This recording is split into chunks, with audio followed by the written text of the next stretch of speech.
Hey there, welcome back.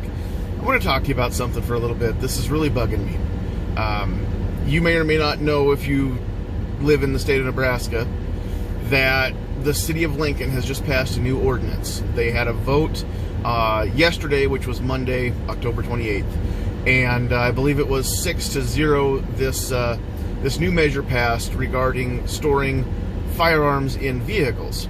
It used to be it was illegal to store a firearm for more than 24 hours inside a vehicle in Lincoln, and now they have actually changed this to where that law is gone.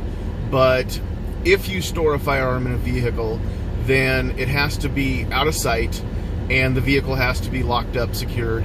So if it's in the trunk or in a glove box or behind the seat, under the seat, whatever the case is, as long as it's not out in plain sight and the vehicle is locked, then you're okay. Right before the headline came that vote had happened, there was another headline saying that there was another theft reported of a firearm stolen from an unlocked vehicle. Now that's bad enough. It's terrible when somebody's stuff gets stolen. But some of the comments that I was reading underneath that headline when I saw that come through on Facebook kind of appalled me a little bit. And I gotta say, honestly, I'm confused. I cannot keep up with this woke society. I'll be the first to admit I'm not woke. I'm not politically correct. I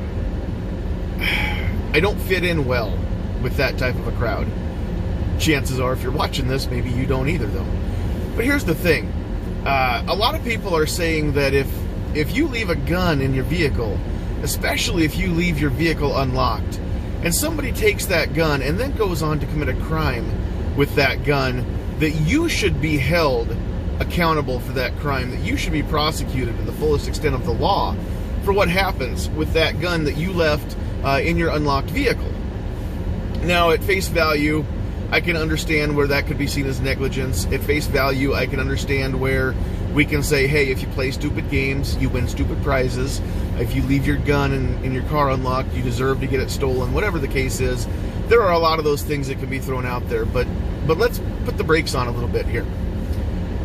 Are we going to say that if I leave a gun in a car and I leave it unlocked, that I'm asking for it? Is that what we're saying? That I was just asking for that theft to happen? That I deserve for that theft to happen? That I did something that wasn't maybe the smartest thing to do?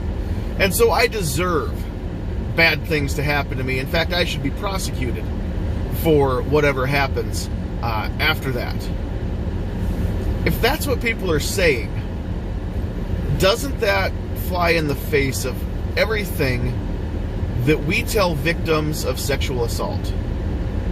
We hear constantly that wearing a skimpy outfit or a swimsuit or whatever it is, the hemline that comes up just a little too high, the neckline that comes down just a little too low, that is in no way whatsoever asking for it, right?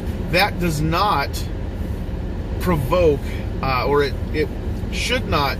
We shouldn't hold the person accountable for provoking such an attack, because the perpetrator of that crime, the assaulter, the rapist or attempted rapist or alleged rapist, that's the person who commits the crime. And we are told to teach our daughters to be proud of who they are, be proud of their body. We're being told to accept bare nipples in public, that you can wear whatever you want. Apparently, people are pushing for topless women on the street. The thing is, we also have to explain to our sons that that is not provocative in any way, that they need to be able to control themselves. Now, that part I agree with. We do need to teach people to control themselves. That is normal. I also agree that anybody who has some sort of attack like that happen to them, it is not their fault. They did not do the bad thing. I can't wrap my head around what that must feel like. I have no way of even imagining that. I know people that have had that happen, but I've never been through that experience, and I can't I can't imagine that experience.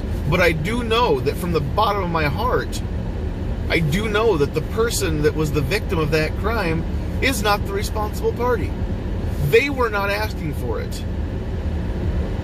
I also know that when somebody is the victim of a theft, they were not asking for it. We need to teach people not to take things that aren't theirs. And we need to prosecute the people who do that. We need to prosecute the people that steal other people's property. You should be able to leave your valuables, whether it's a firearm, a purse, a wallet, a gold bar, on the front seat of your car with the windows rolled down, and know that when you come back, it's still going to be there. We should be able to do that, right? If anybody takes that, it is not your fault. It is their fault. They did the bad thing. Now, we also need to teach our kids that this is an imperfect world full of imperfect people, and people will do bad things. So let's take all the precautions we can.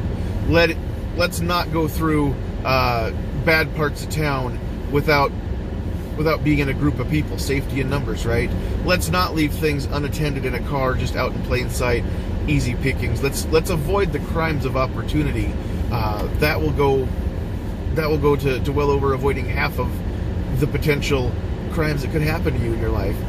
But let's not say that somebody who leaves a gun in their car was asking for it. They weren't asking for that any more than somebody who's proud of their body. Maybe they spent all winter in the gym, and now it's summertime, and they want to show off what they've done. They're not asking to be assaulted. They're not asking to be raped. Nobody's asking for it.